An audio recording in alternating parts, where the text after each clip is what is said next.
Stop it. Stop. Okay? It's time for the something annual Jimquisition Game of the Year Awards 2017, sponsored once again by the Cornflakes Homunculus.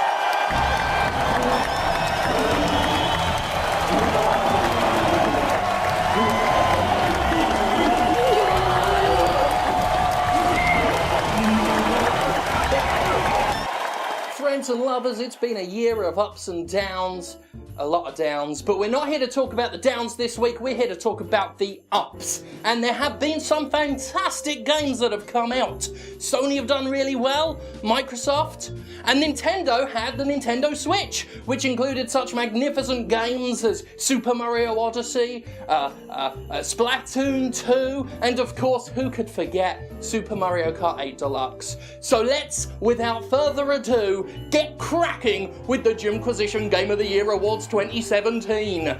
What is it that's going to win? I don't know. I mean, I do. We've already got the graphics made. So, you don't know yet, unless you skipped ahead or saw it on Reddit where they told you everything so you don't have to watch the video. So...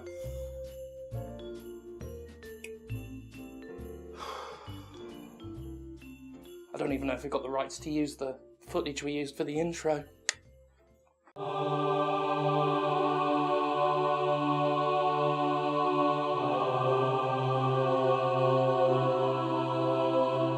A lot of games have been made in the so-called Souls-like subgenre, but none have been quite so successful in matching From Software's tough but fair challenge and unique risk-reward systems quite like Nioh. While it would be easy to lump Nioh in with games like Lords of the Fallen or The Surge, Nioh stands out from the other Dark Souls wannabes by adding tons of unique flavour, from its distinctly Japanese aesthetic to its deeply involved weapon upgrades, battle stance system, and a ferocity in combat that can take even veteran action fans by surprise. Providing a faster and more aggressive game than even Bloodborne, Nioh makes its mark with versatile encounters against terrifyingly fast and powerful opponents, supported by constant loot drops in small but detailed maps that add a dungeon-crawling Diablo flavour to the whole experience. And while Nioh undoubtedly garnered publicity due to its similarities to other games, the finished product surpasses expectations and deserves to be commended as its own unique game. With so much to accomplish, so many ways to play, and adorable little Kodama in funny hats, it's hard to go wrong with Nioh. It provides almost everything, and almost everything it provides is top quality. Nioh really is the complete package. Thanks, Kodama.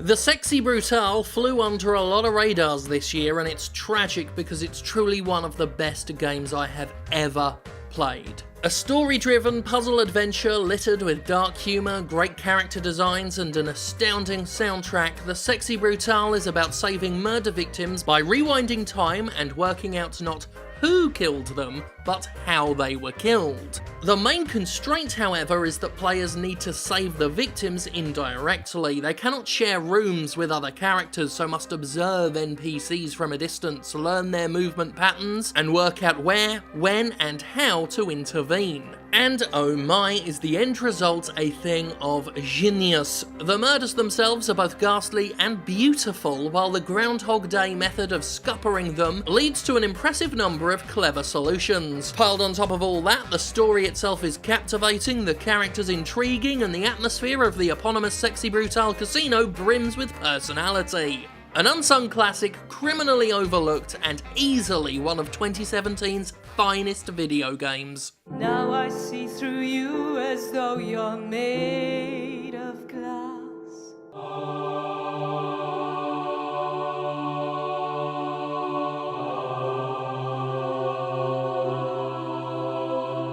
Notable primarily for being an open-world game I could not only stand to finish, but actually go for 100%ing, Horizon Zero Dawn takes an increasingly tired format of action game and freshens it up by, well, not actually doing all that much different. Thanks to the inclusion of involved subquests and cutting down on the amount of repetitive busy work often littering modern open worlds, Horizon Zero Dawn managed to take Ubisoft-style radio towers and make those bloody things interesting by making each one its own unique puzzle rather than just something you quietly, wearily climb.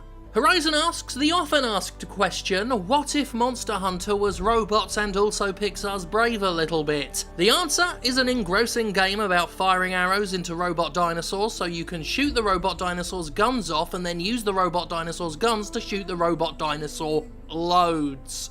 Like loads though. Its main story can be a little messy, but Aloy is an affable protagonist in a richly detailed world with diverse scenery and populated areas that feel distinct and memorable. Horizon is the last game since The Witcher 3 to remind me that open world games can have distinct locations and quests that don't boil down to repeating the same 3 tasks over and over and over and over and over and over and over again. While Horizon does admittedly have some busy work thrown in, the real meat is found in its hunting of robo-animals, exploration of cavernous ruins, and the completion of actual quests with real writing in them. Imagine such a thing! And as I said, it didn't change all that much. It just took some additional effort and shook up some dreary formats, and that's what made Horizon Zero Dawn a compelling open world game rather than another repetitive Assassin's Creed style slog. And it also just happened to be good enough to be one of this year's best games.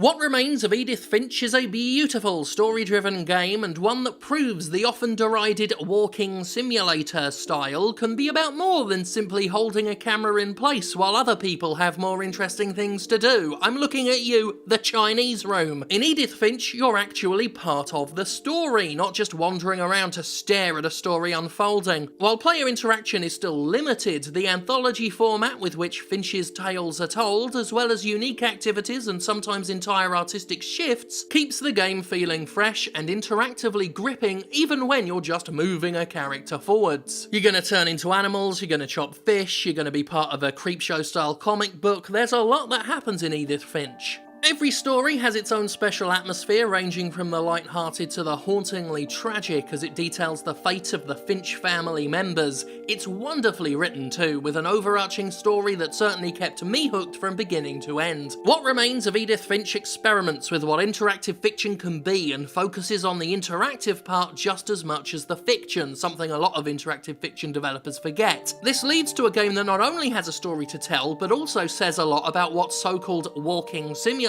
can actually be. It demonstrates how, with ingenuity and a desire to do more than just yell exposition at players, the narrative-driven games sung among us chide can be a rich hotbed of inventiveness and interactive revelation, provided the studio actually tries. What Remains of Edith Finch is more than worth checking out.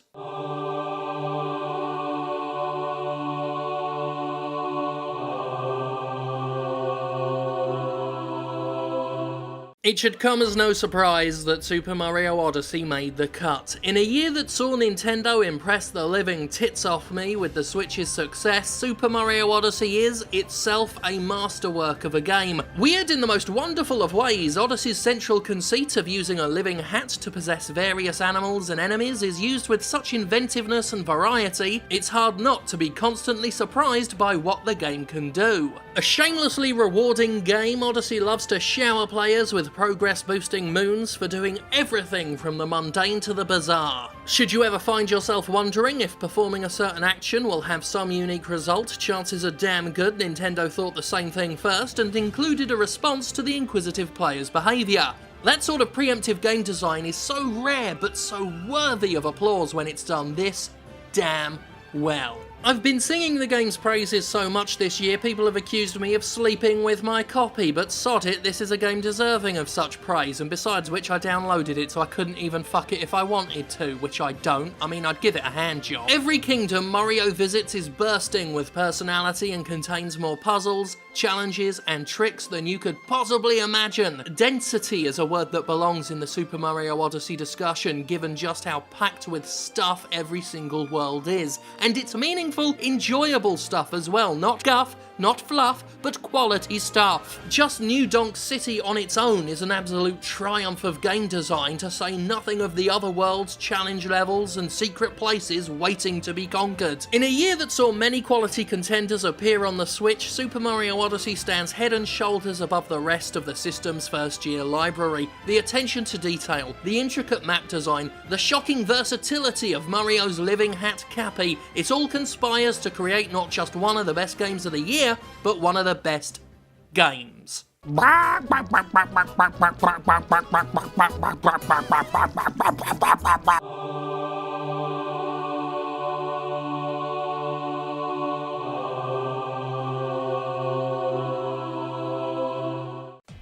Nier has always been innovative, to say the least.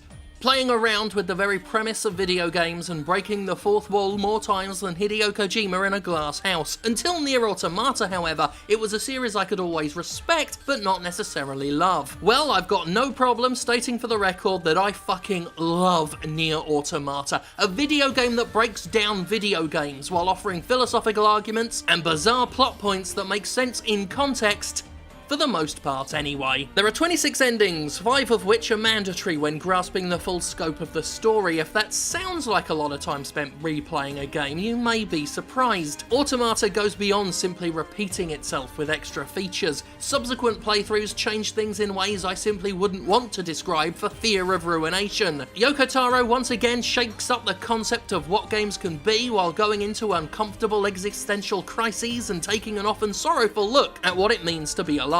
Combined with complementary humour and some truly unforgettable scenes, Nier's evolving tale told across several playthroughs is best described as a bittersweet comedy with a little less of the sweet involved. Propping this up and propelling Automata into award territory is a fluid and fast-paced combat system that has players gliding around with multiple weapons and a rich pool of combo possibilities, taking the fight to disarmingly adorable robots that nonetheless want to make scrap of Android 2B and company. Be prepared for some bullet hell sequences as well, because this is a Nier game and sticking to just one genre ain't good enough. If you haven't tried it, and you do try it, do yourself a favour and at least play it 3 times over. I promise that's not the slog it sounds like. This game is, as far as I'm concerned, historically significant in terms of its design and the way in which it uses the framework of a video game to tell an evolving story. If I had my way, right, if I had my bloody way, every budding game developer would play this game to the point of acquiring endings A,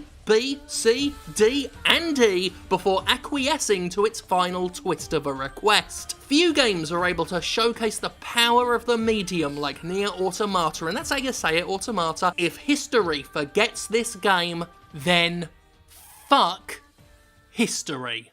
Yes, yes, congratulations to all of our winners, yes, shut up! And thank you one and all for joining us today for the Jimquisition Game of the Year Awards 2017, sponsored by the Cornflakes Homunculus. Not even cornflakes now, just the homunculus. Thank God for me, and we'll see you next time for the shittiest games of 2017. You know, the one that gets all the hits.